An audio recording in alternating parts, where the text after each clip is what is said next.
देखिए, अगर शकुनी नहीं होते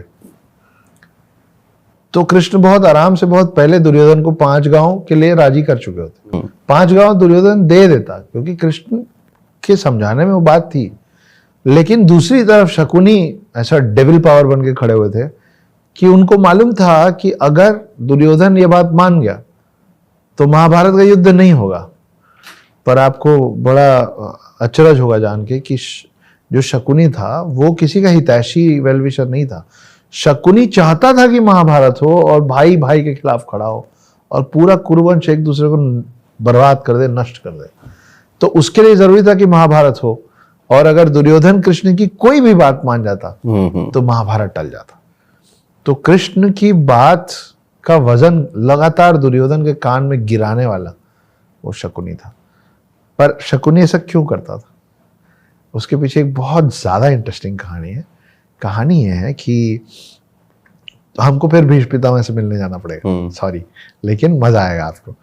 तो भीष्म पितामह द्रोणाचार्य, भीष्म पितामह धृतराष्ट्र के लिए एक वधू ढूंढ रहे थे, क्योंकि ये अंधे थे धृतराष्ट्र, तो इनके लिए वधू ढूंढना आसान काम था नहीं। तो एक छोटा सा राज्य था जिसका नाम था गांधार, जिसके जो राजा थे उनको गांधार नरेश बोला जाता था।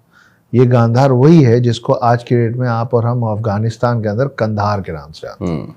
वो छोटे से राज्य में जो उनकी जो प्रिंसेस थी, उनकी जो राजकुमारी थी, वो थी गांधारी। भीष्म पितामह बहुत ज्यादा बलशाली, बहुत ज्यादा ताकतवर थे, उनसे कोई लड़ने का सोच भी नहीं सकता था। वो पहुंचे और उन्होंने पूछा नहीं, उन्होंने फरमान सुना दिया कि हम आपकी बेटी को अपने कुरुवंश की वधू बना रहे हैं, हस्तिनापुर की रानी बनेगी। सबको मालूम था कि धृतराष्ट्र अंधे हैं, लेकिन वहां पे गांधार नरेश बहस नहीं कर पाए, रोक नहीं पाए, मना नहीं कर पाए। जिस बात की तकलीफ शकुनी को उसी समय से थी। ये तो हो गया, शादी हो गई। शादी के बाद भीष्म पितामह को पता चला कि गांधारी जो थी वो मांगलिक थी, जो कि इन्होंने बताया नहीं। तो पुराने समय में माना जाता था कि कोई मांगलिक है तो पहले उसकी शादी बकरे से या पेड़ से या कुत्ते से करवा दो, क्योंकि ताकि जो भी उस मांगलिक, ये आप मुझसे बेहतर बता पाएंगे, पर मांगलिक दोष जो है वो पति के ऊपर नहीं आएगा और जो भी नुकसान होना वाला होगा उसको हो जाएगा। तो कई अभी भी पीपल के पेड़ से, घड़े से करवाते हैं, कुंभ विवाह कहते हैं, कुंभ विवाह कहते हैं, बकरे से करवाते थे, पेड़ से करवाते थे। तो ये बात जब भीष्म पितामह को पता चली कि ये मांगलिक थी और इसकी शादी धृतराष्ट्र के पहले एक बकरे से करवाई गई थी और बकरे की बलि दे दी गई थी, तो भीष्म पितामह चीटेड फील किए कि ये मेरे को पहले क्यों नहीं बताया गया, ये मुझे अब क्यों बताया गया। तो उस समय का रिवाज ऐसा होता था कि आपको जो बुलाते थे, जो आप जिसके अतिथि बन के जाते थे, वो निर्णय लेता था कि आपके टेबल पे क्या रखा है, आप क्या खाएंगे। अब वाला नहीं है कि जो मेहमान है उससे पूछा जाता है ना, आप बताइए क्या खाएंगे, फिर हम होटल में फोन करते मंगा लेते। पहले ऐसा नहीं होता था, पहले आके बैठते थे, भोजन में जो परोसा जाता था वो मेहमान को खाना पड़ता था। तो भीष्म पितामह बोले गांधार नरेश को कि अपने पूरे कुनबे को लेके आइए, मैं सब लोगों का आवभगत करूंगा। तो छोटा सा राज्य, उसका एक कुनबा, सारे रिश्तेदारों को लेकर अब गांधार नरेश आना ही पड़ा, आ गए। जैसे ही वो आया उन सबको जेल में ठूस दिया गया। ओके।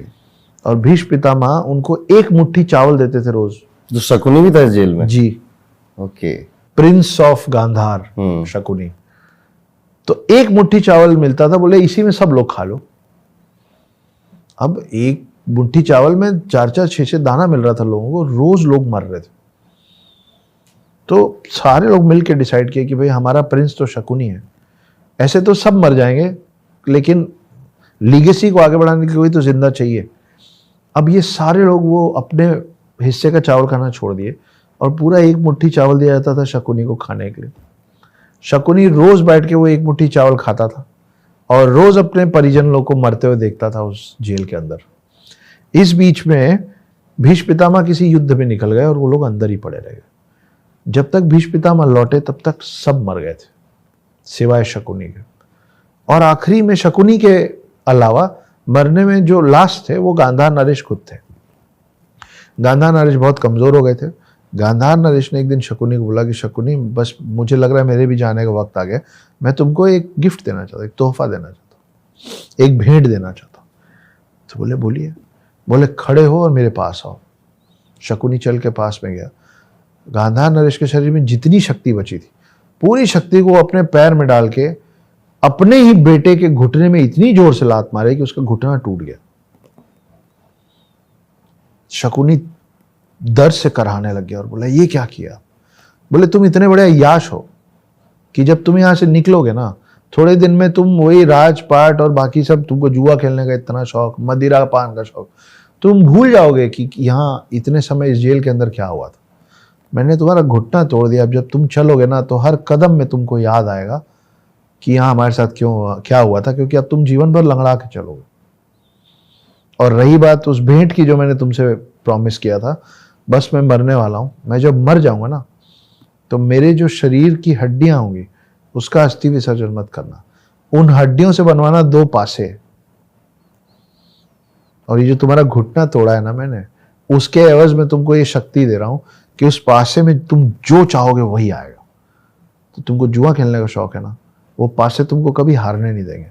इसीलिए आप कभी भी महाभारत देखेंगे ना तो शकुनी ऐसे ऐसे ही करता रहता है, उस पासे को चेंज नहीं करता।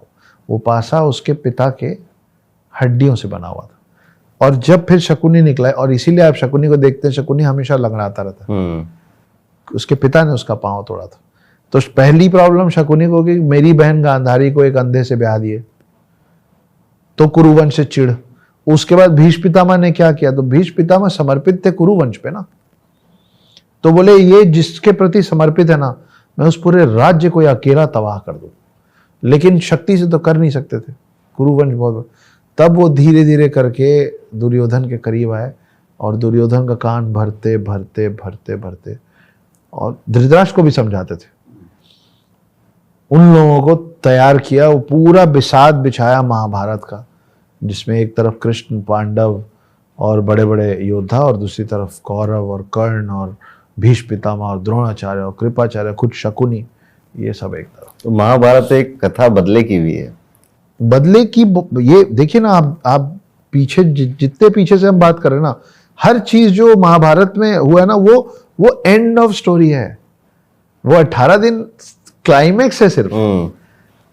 एक फिल्म की, एक कहानी का क्लाइमेक्स 18 दिन ही हमको पता है लेकिन हर क्लाइमेक्स से पहले फिल्म का पहला सीन होता है ना, जहां पृष्ठभूमि सेट की जाती है, एस्टैब्लिशमेंट ऑफ कैरेक्टर्स होता है कि कौन क्या कर रहा है और क्यों कर रहा है। तो शकुनी जो कर रहा था वो इसलिए कर रहा था। और अगर पांडव हार जाते और कौरव जीत जाते, ये कहा गया ना कि विनर्स राइट द हिस्ट्री, जो जीतता है वो हिस्ट्री लिखता है। अगर सेकेंड वर्ल्ड वॉर में जर्मनी जीत गया होता तो आज हम हिटलर के बारे में अच्छा पढ़ रहे होते। मानते हैं ना आप? अगर पांडव हार जाते और कौरव जीत जाते तो आज आप और मैं कृष्ण की जगह शकुनी की पूजा करते होते, और शकुनी को वो स्थान मिलता जो कृष्ण को मिला हुआ है। क्योंकि कृष्ण की बराबरी यहां से अगर कोई कर पा रहा था पूरे महाभारत में, तो इकलौता शकुनी था।